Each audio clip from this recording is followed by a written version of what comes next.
Book 9, Chapter 6. Continuation of the Key to the Red Door. That night, La Esmeralda had fallen asleep in her cell, full of oblivion, of hope and of sweet thoughts. She had already been asleep for some time, dreaming, as always, of Phoebus, when it seemed to her that she heard a noise near her. She slept lightly and uneasily, the sleep of a bird. A mere nothing waked her. She opened her eyes. The night was very dark. Nevertheless, she saw a figure gazing at her through the window. A lamp lighted up this apparition. The moment that the figure saw that La Esmeralda had perceived it, it blew out the lamp. But the young girl had had time to catch a glimpse of it. Her eyes closed again with terror. "Oh," she said in a faint voice, "the priest." All her past unhappiness came back to her like a flash of lightning. She fell back on her bed, chilled. A moment later she felt a touch along her body which made her shudder so that she straightened herself up in a sitting posture, wide awake and furious. The priest had just slipped in beside her. He encircled her with both arms. She tried to scream, but could not. "Begone, monster! Begone, assassin!" she said, in a voice which was low and trembling with wrath and terror. "Mercy, mercy!" murmured the priest, pressing his lips to her shoulder. She seized his bald head by its remnant of hair and tried to thrust aside his kisses as though they had been bites. "Mercy!" repeated the unfortunate man. "If you but knew what my love for you is! 'Tis fire, melted lead, 1,000 daggers in my heart." She stopped his two arms with superhuman force. "Let me go," she said, "or I will spit in your face." He released her. "Vilify me, strike me, be malicious, do what you will, but have mercy, love me." Then she struck him with the fury of a child. She made her beautiful hands stiff to bruise his face. "Begone, demon!" Love me, pity!" cried the poor priest, returning her blows with caresses. All at once she felt him stronger than herself.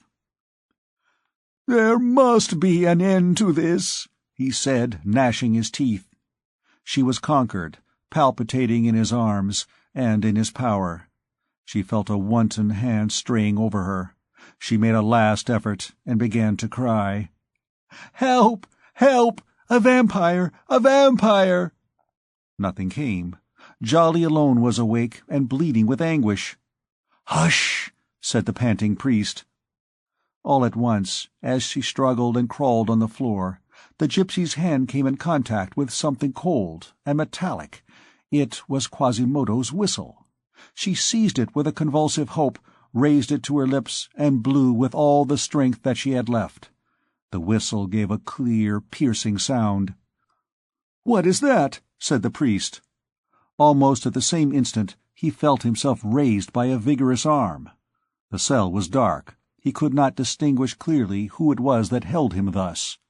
But he heard teeth chattering with rage, and there was just sufficient light scattered among the gloom to allow him to see above his head the blade of a large knife. The priest fancied that he perceived the form of Quasimodo. He assumed that it could be no one but he. He remembered to have stumbled, as he entered, over a bundle which was stretched across the door on the outside. But, as the newcomer did not utter a word, he knew not what to think. He flung himself on the arm which held the knife, crying, "Quasimodo!" He forgot, at that moment of distress, that Quasimodo was deaf. In a twinkling the priest was overthrown, and a leaden knee rested on his breast. From the angular imprint of that knee he recognized Quasimodo. But what was to be done? How could he make the other recognize him? The darkness rendered the deaf man blind. He was lost. The young girl, pitiless as an enraged tigress, did not intervene to save him. The knife was approaching his head. The moment was critical. All at once his adversary seemed stricken with hesitation. "No blood on her," he said in a dull voice. It was, in fact, Quasimodo's voice. Then the priest felt a large hand dragging him feet first out of the cell. It was there that he was to die. Fortunately for him, the moon had risen a few moments before.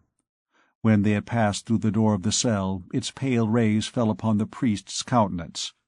Quasimodo looked him full in the face.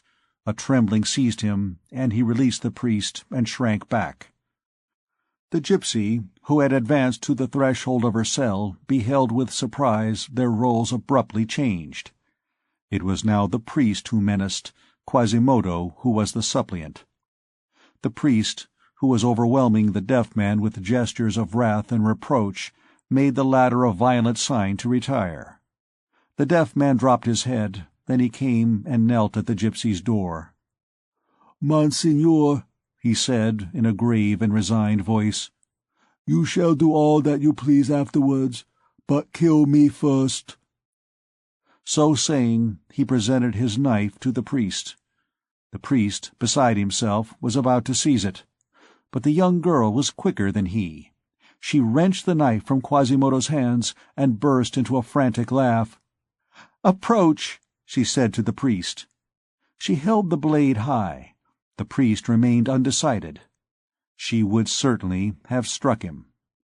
Then she added with a pitiless expression, well aware that she was about to pierce the priest's heart with thousands of red-hot irons, "Ah, I know that Phoebus is not dead." The priest overturned Quasimodo on the floor with a kick, and quivering with rage, darted back under the vault of the staircase.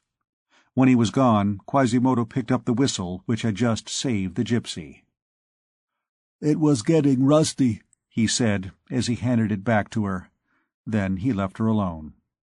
The young girl, deeply agitated by this violent scene, fell back exhausted on her bed, and began to sob and weep.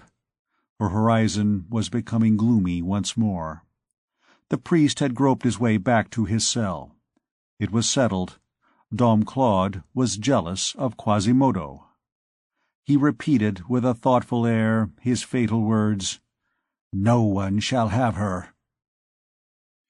End of Book 9, Chapter 6.